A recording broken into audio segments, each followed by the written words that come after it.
Hello students, आर्य classes के e learning platform पे आपका स्वागत है। आज हम एक स्टैटिक जीके का टॉपिक करेंगे जिसका नाम है पंचवर्षीय योजना। जो आज तक पहली पंचवर्षीय योजना से 12वीं पंचवर्षीय योजना तक हुई है, उन सभी को कवर करने का काम करेंगे। और जो आपके आगे आने वाला कोई कंपटीशन का जो एग्जाम है, उन सभी के लिए ये बहुत इंपॉर्टेंट रहेगी। तो सबसे पहले जो टॉपिक है वो है पहली पंचवर्षीय योजना। और पहली पंचवर्षीय योजना से आपको जो 12वीं पंचवर्षीय योजना है वहाँ तक करवाई जाएगी। सबसे पहले आपको बता दें कि जो पंचवर्षीय योजना होती है उसको लागू करने का जो काम होता है वो योजना आयोग का होता है। और हाल ही में जो बीजेपी सरकार है उस योजना आयोग का नाम चेंज करके नीति आयोग कर दिया गया है। तो सबसे पहले योजना आयोग को करेंगे। और योजना आयोग पंचवर्षीय योजनाओं को भारत में लागू करने के लिए एक योजना आयोग का गठन किया गया, जो 15 मार्च 1950 को किया गया था। तो स्टार्टिंग में जब योजना आयोग, क्योंकि आपको पता ही है कि स्टार्टिंग में जब 15 अगस्त 1947 को जब भारत आज़ाद हुआ, तो उसके बाद 15 मार्च 1950 को एक आयोग की स्थापना की गई जिसका नाम था योजना आयोग। और उस योजना आयोग का जो काम था वो था कि एक ऐसी योजना लेके आना जिसमें अर्थव्यवस्था को और मजबूत किया जाए और पंचवर्षीय योजनाओं के रूप में लेके आए। सबसे पहले तो जो योजना आयोग बनाया गया उसमें सबसे पहले एक अध्यक्ष होता था। और जो अध्यक्ष है उस अध्यक्ष का जो पद निभाते थे वो थे भारत के प्रधानमंत्री। यानी कि जो भारत के सबसे पहले जो प्रधानमंत्री बनाए गए वो थे पंडित जवाहरलाल नेहरू, जो सबसे पहले इनके अध्यक्ष बनाए गए थे।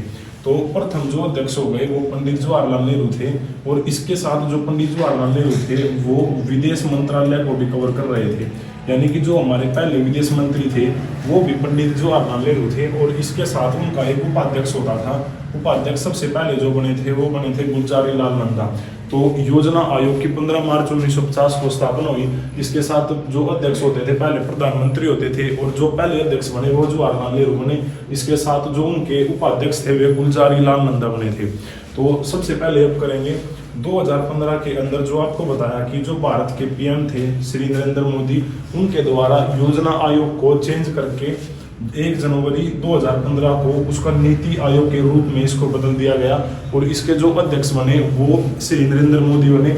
इसके साथ उनके जो सबसे पहले, यानी कि अगर योजना आयोग के प्रथम उपाध्यक्ष पूछे जाए तो गुलजारी लाल नंदा, और नीति आयोग के पहले उपाध्यक्ष पूछे जाए तो अरविंद पनगिड़िया होंगे। और ये एक सिविल सर्विस मैन है। तो अब इसके साथ एक परिषद होता है जिसका नाम है राष्ट्रीय विकास परिषद। और इसका जो इंग्लिश में जो रूप है वो नेशनल डेवलपमेंट काउंसिल, इसको ही राष्ट्रीय विकास परिषद बोला जाता है। ये देश की अर्थव्यवस्था के लिए ऐसे ऐसे टॉपिक लेके आना जिसके अंदर अर्थव्यवस्था को मजबूत करने के लिए काम किया जाए। तो उसकी जो गठन हुआ था वो 6 अगस्त 1952 को हुआ था। और योजना आयोग के द्वारा लागू पंचवर्षीय योजनाओं को ठीक तरह से संचालित करना था। यानी कि योजना आयोग का काम हो गया जो पंचवर्षीय योजनाएं थी उनको लागू करना और उनको सर्वेक्षण करके या वेरीफाई करके उनको दोबारा से अच्छे तरीके से संचालित करना राष्ट्रीय विकास परिषद का काम होता था। तो अब हम सबसे पहले पढ़ेंगे पहली पंचवर्षीय योजना करेंगे। और पहली पंचवर्षीय जो योजना है वो 1951 से स्टार्ट हुई थी, क्योंकि जो योजना आयोग था उसकी स्थापना 1950 में हुई थी। तो जो पहली जो पंचवर्षीय योजना थी वो 1951 के अंदर स्टार्ट हुई। और पंचवर्षीय उसके नाम से पता चल रहा है कि एक योजना 5 साल के लिए चलाई गई थी। तो 1951 से 1955 तक ये योजना थी। और इनका एक मॉडल होता था, जो पहली पंचवर्षीय योजना था उसका मॉडल था हैरोल्ड डोमर मॉडल। उसका जो मेन मोटिव था, यानी कि उसका उद्देश्य बोल सकते हैं कि हर जो योजनाएं होती थी वो 5 वर्ष के लिए उस एक थीम के ऊपर काम करेगी। तो सबसे पहली जो पंचवर्षीय योजना थी उसका जो काम था वो था कृषि विकास, यानी कि देश के अंदर ज़्यादा से ज़्यादा एग्रीकल्चर को बढ़ाना और विकास को बढ़ावा देना। इसके साथ उसके प्रमुख कार्य क्या थे? कई बड़ी बड़ी सिंचाई परियोजनाएं शुरू की गई, जैसे कि व्यास भाखड़ नांगल परियोजना हो गई, दामोदर घाटी परियोजना हो गई। ये सभी योजनाएं पहली पंचवर्षीय योजना के अंदर चलाई गई। तो आपके पास क्वेश्चन आएगा स्टैटिस्टिक्स के थ्रू जो एग्जाम में होगा कि जो व्यास और भाखड़ जो नांगल परियोजना थी वो कौन सी पंचवर्षीय योजना के अंदर चलाई गई थी? तो पहली पंचवर्षीय योजना अंदर चलाई गई थी। इसके बाद जो दूसरी पंचवर्षीय योजना है वो 1956 से 1961 के अंदर चलाई गई थी, और जो इसका जो मॉडल था वो मॉडल था पीसी महालनोबिस मॉडल, और इनका जो उद्देश्य था वो इंडस्ट्री डेवलपमेंट का था, यानी कि औद्योगिक विकास का था। क्योंकि पहली पंचवर्षीय योजना का जो उद्योग जो थीम था, मॉडल था, वो हैरल्ड डोमर के आधारित था और वो कृषि को बढ़ावा देने के लिए था। लेकिन अगर सेकंड जो पंचवर्षीय योजना आई उसमें इंडस्ट्रियलाइजेशन, क्योंकि प्राथमिक क्षेत्र जो प्राइमरी सेक्टर में आते थे उनको सेकेंडरी यानी कि दूसरे रूप में लेके आना, वो एक इंडस्ट्री लेवल का काम था। और इसके प्रमुख कार्य क्या थे, इसमें बहुत सारे कम से कम 3 ऐसे उद्योग थे जो इसके शासनकाल में या उस टाइमिंग में स्थापित किए गए थे। सबसे पहले था दुर्गापुरा ब्रिटेन की सहायता से किया गया था 1956 के अंदर, और जो 1962 में जाके आरंभ हुआ। इसके साथ दूसरा था भिलाई इस्पात संयंत्र, जो भिलाई यानी कि छत्तीसगढ़ के अंदर है, वो सोवियत संघ यानी कि रूस की सहायता से स्थापना की गई थी। 1955 में आरंभ हुआ था और 1969 तक कंप्लीट हुआ। इसके बाद हिंदुस्तान स्टील लिमिटेड की सहायता से जो राउरकेला यानी कि जर्मनी की सहायता से हुआ था, 1969 के आरंभ हुआ और 1965 में जाए कंप्लीट हुआ। तो ये 3 ऐसे उद्योग थे जो सेकंड पंचवर्षीय योजना के अंदर आए। सबसे पहला हो गया दुर्गापुरा, फिर भिलाई हो गया, और फिर राउरकेला। दुर्गापुरा ब्रिटेन की सहायता से, भिलाई छत्तीसगढ़ में सोवियत संघ यानी कि रूस की सहायता से, और राउरकेला हो गया जर्मनी की सहायता से। ये तीनों उद्योग थे जो दूसरी पंचवर्षीय योजना के अंदर स्टार्ट हुए थे। नेक्स्ट करेंगे जो तीसरी जो पंचवर्षीय योजना है उस योजना को करने का काम करेंगे। और तीसरी जो पंचवर्षीय योजना थी उसके बाद हमारे को 3 साल का गैप देखने को मिला। तो सबसे पहले 1961 से 1966 तक जो टाइमिंग थी तीसरी पंचवर्षीय योजना की, वो 1961 से 1966 तक थी। और इस अर्थव्यवस्था का जो मेन मोटिव था, उद्देश्य था, वो था कि अपने देश की जो इकोनॉमी है उसको सेल्फ डिपेंडेंट यानी कि आत्मनिर्भर बनाना और कृषि और उद्योग का विकास करना प्रमुख जो कार्य थे। क्योंकि उस पंचवर्षीय योजना जो दूसरी थी उसके अंदर 3 उद्योग स्थापित किए गए, और जो तीसरी थी उसके अंदर जो बोकारो आयरन स्टील इंडस्ट्री, इसकी स्थापना की गई थी झारखंड के अंदर सोवियत संघ की सहायता से 1964 में। तो इसके साथ जो तीसरी जो पंचवर्षीय योजना थी उसके अंदर ही हरित क्रांति को जन्म दिया गया, जो हरित क्रांति खाद्यान्न को बनाने के लिए थी। क्योंकि खाद्यान्न उत्पादन का जो स्तर था उसकी ग्रोथ करने के लिए बनाई गई थी। और भारत में हरित क्रांति का जो जनक माना जाता है MS स्वामीनाथन को माना जाता है, और विश्व के अंदर जो स्थापना थी या संस्थापक थे या जनक था वो नॉर्मन बोरलॉग को माना जाता है। भारत में हरित क्रांति से सर्वाधिक प्रभावित यानी कि जिनकी बढ़ोतरी हुई वो गेहूं और चावल, ये 2 ऐसी फसलें थी जिनके ऊपर काफी वृद्धि देखी गई। तो सबसे पहले जो हरित क्रांति आई उसमें जो मेन फोकस जो थीम था वो गेहूं और चावल की बढ़ोतरी था, और इसका एक पॉजिटिव देखने को मिला। इसके बाद 3 साल के लिए पंचवर्षीय योजनाएं लागू नहीं हो पाई। उनके कुछ प्रमुख कारण थे, जैसे कि भारत और चीन का युद्ध हुआ 1962 के अंदर, भारत और चीन का युद्ध हुआ। इसके बाद भारत और पाकिस्तान का जो युद्ध हुआ 1965 के अंदर, और भीषण सूखा यानी कि इस आंदोलन के बाद जब अकाल पड़ा। तो ये 3 ऐसे प्रमुख कारण थे जिनकी वजह से हम 1966 के बाद 1969 तक अपनी कोई भी पंचवर्षीय योजना लागू नहीं कर पाई। इसके बाद जो चौथी जो पंचवर्षीय योजना आई वो 1969 के अंदर आई, और इसके 1969 के अंदर आई, और उसमें जो 1966 था उससे 1969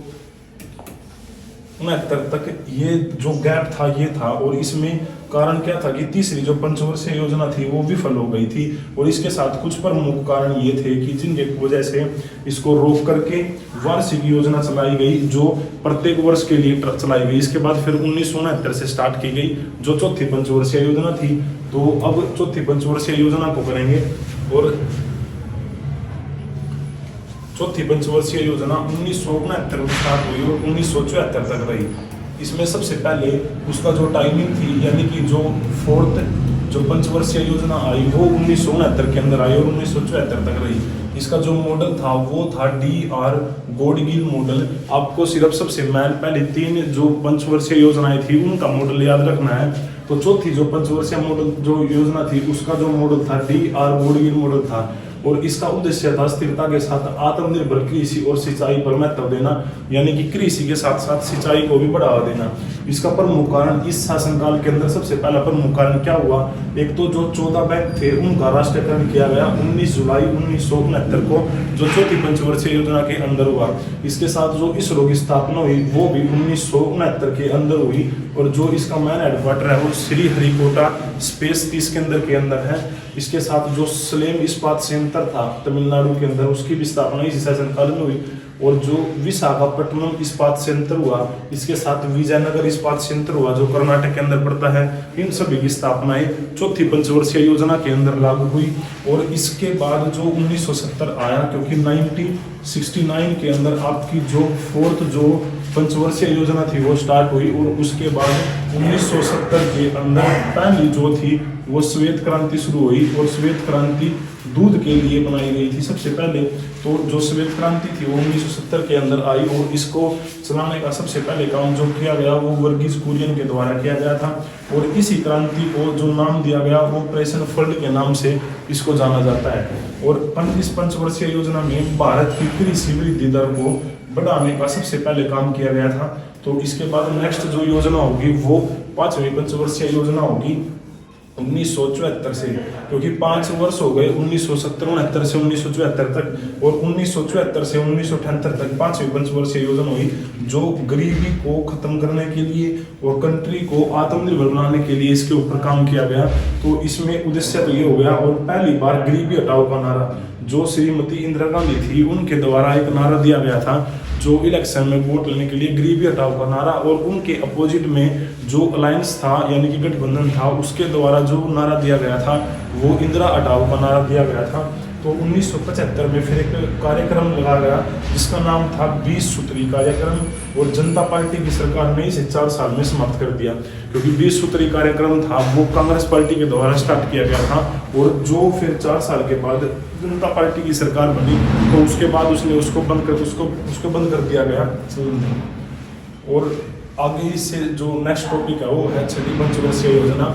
छठी पंचवर्षीय योजना जो थी उसी योजना को दूसरा योजना अवकाश, क्योंकि पहले जो था वो 1966 से 1969 तक रहा था, और इसके बाद कुछ एक अनावर्ती योजना आई और उसकी अवधि थी जो 1978 से 1983 के लिए, लेकिन मोरारजी देसाई की सरकार बनने गई इस योजना को 1980 में ही इंदिरा गांधी सरकार ने समाप्त कर दिया, क्योंकि स्टार्टिंग फिर बीच में मोरारजी देसाई की सरकार बनी तो उसमें एक अनावर्ती योजना को स्टार्ट किया गया, और उसको जो उसके बाद फिर दोबारा से इंदिरा गांधी की सरकार बनी तो उसमें समाप्त कर दिया गया। इसका जो प्रतिपादन किया वो गुन्नार मेडल ने किया था। और जो छठी पंचवर्षीय योजना आई वो 1980 से 1985 में, इसका जो मेन मोटिव था वो गरीबी को नष्ट करना, गरीबी को कम करना, गरीबी का उन्मूलन करना और रोजगार में वृद्धि करना था। तो इसके प्रमुख कार्य नाबार्ड की स्थापना हुई, क्योंकि 1982 के अंदर जिसका मुख्यालय बम्बई के अंदर है, और नाबार्ड की जो फुल फॉर्म है national bank for agriculture and rural development, ये नाबार्ड की फुल फॉर्म हो गई। तो ये इसकी स्थापना यहाँ पे हुई थी। और इससे आगे जो पंचवर्षीय योजनाएं हैं उन सभी पंचवर्षीय योजनाओं को अगली वीडियो में करने का काम करेंगे। ये सभी जो टॉपिक थे ये मोस्ट इंपोर्टेंट थे और आपके जो आने वाले एग्जाम उनके लिए सबसे महत्वपूर्ण। तो अगर आपको ये वीडियो पसंद आए तो लाइक, कमेंट, सब्सक्राइब और शेयर करना ना भूलें। Thank you.